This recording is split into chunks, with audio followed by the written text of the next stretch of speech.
जात पात का भेद मिटाने के मकसद से निकली है बाबा बागेश्वर की एकता यात्रा, जिसका आज 8वां दिन है। 160 किलोमीटर लंबी इस यात्रा में हजारों भक्त पंडित धीरेन्द्र कृष्ण शास्त्री के साथ पैदल मार्ग पर आगे बढ़ते जा रहे हैं। जैसे जैसे पदयात्रा अपने आखिरी पड़ाव की तरफ बढ़ती जा रही है, भक्तों का सैलाब भी बढ़ता जा रहा है। इस काफिले में बाबा के साथ चलने वाले भक्तों के रहने और उनके खाने पीने का पूरा इंतजाम किया गया है। जहां जहां बाबा का काफिला पहुंच रहा है, भक्त उनके स्वागत में फूलों की बरखा कर रहे हैं। आम लोगों की तरह कई नामी हस्तियां भी इस एकता यात्रा में शामिल होने के लिए लगातार पहुंच रही हैं।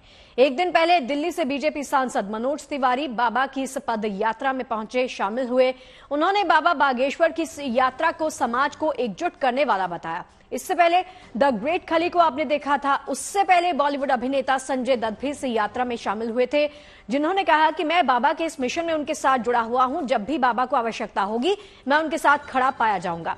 जबकि आज इस यात्रा में मध्य प्रदेश के पूर्व गृह मंत्री नरोत्तम मिश्रा और उत्तर प्रदेश के विधायक राजा भैया समेत कई राजनेता भी शामिल हो चुके हैं।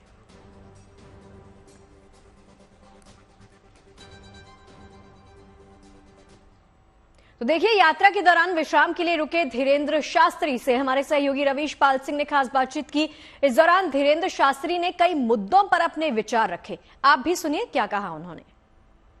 धीरेन्द्र कृष्ण शास्त्री की हिंदू एकता यात्रा पहुंच गई अपने 8वें दिन, और 8वें दिन निवाड़ी से शुरू होकर के ये यात्रा जा रही है ओरछा तिराहे तक, जिसके बाद कल ओरछा तिराहे से ओरछा धाम ये यात्रा पहुंचेगी, समापन हो जाएगा। इस वक्त हमारे साथ मौजूद है पंडित धीरेन्द्र कृष्ण शास्त्री 8वें दिन बात करने के लिए कि आखिरकार 8वें दिन के बावजूद गुरुजी, लोगों को लग तो नहीं रहा था कि इतनी असंभव सा लग रहा था, लेकिन 160 किलोमीटर का सफर जो है कब निकल गया, 8वां दिन कब आ गया, पता ही नहीं चला।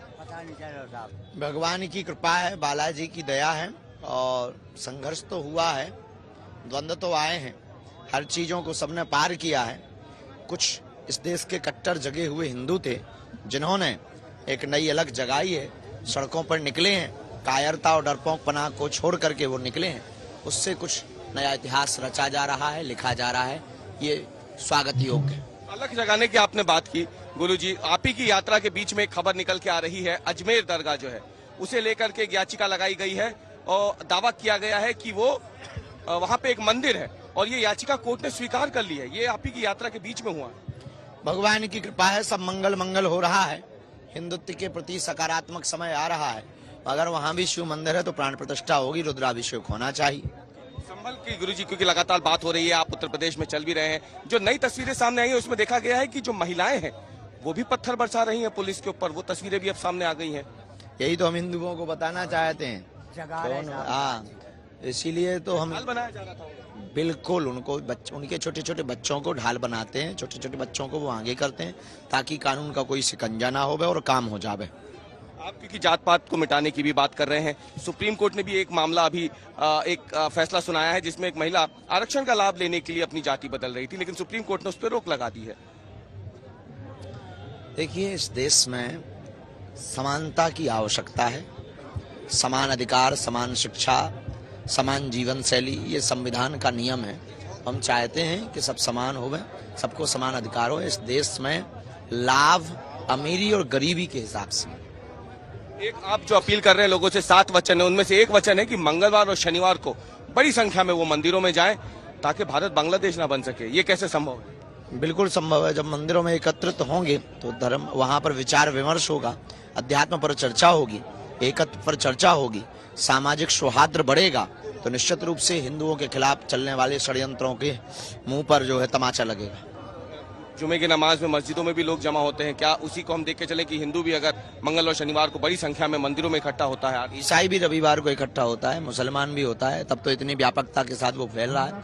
हिंदू इसलिए कि अपने घरों में ही पूजा करके चुप बैठ जाता है, इसलिए अब घर से बाहर निकलना पड़ेगा। ये डर हटाने के लिए ही हम यात्रा कर रहे हैं। धन्यवाद। एक आखिरी सवाल गुरुजी, बांग्लादेश में इस्कॉन मंदिर को बैन करने के लिए कोर्ट में याचिका लगाई गई है, हाई कोर्ट में। मंदिर को बैन करने के लिए, इस्कॉन संस्था को बैन करने के लिए बांग्लादेश में याचिका लगाई गई है। बस हमको दुख और दर्द इतना है कि भारत का कोई भी मुसलमान नहीं बोल रहा है। भारत के मुसलमानों को बोलना चाहिए कि ऐसा ना करें, क्योंकि भारत में मस्जिदें बैन नहीं, तो बांग्लादेश में हिंदुओं के मंदिर बैन नहीं होने चाहिए। तो देखिए, बाबा के इसी उद्देश्य को आगे बढ़ाने के मकसद के साथ हजारों की लाखों की तादाद में अनुयायी उनके साथ भी लगातार इस यात्रा का हिस्सा बन रहे हैं। और धीरेन्द्र शास्त्री की यात्रा का समापन आपको बता दें ओरछा में होने वाला है, कल होगा। वहां भी जो तैयारियां हैं वो लगातार आपको दिखाते रहेंगे।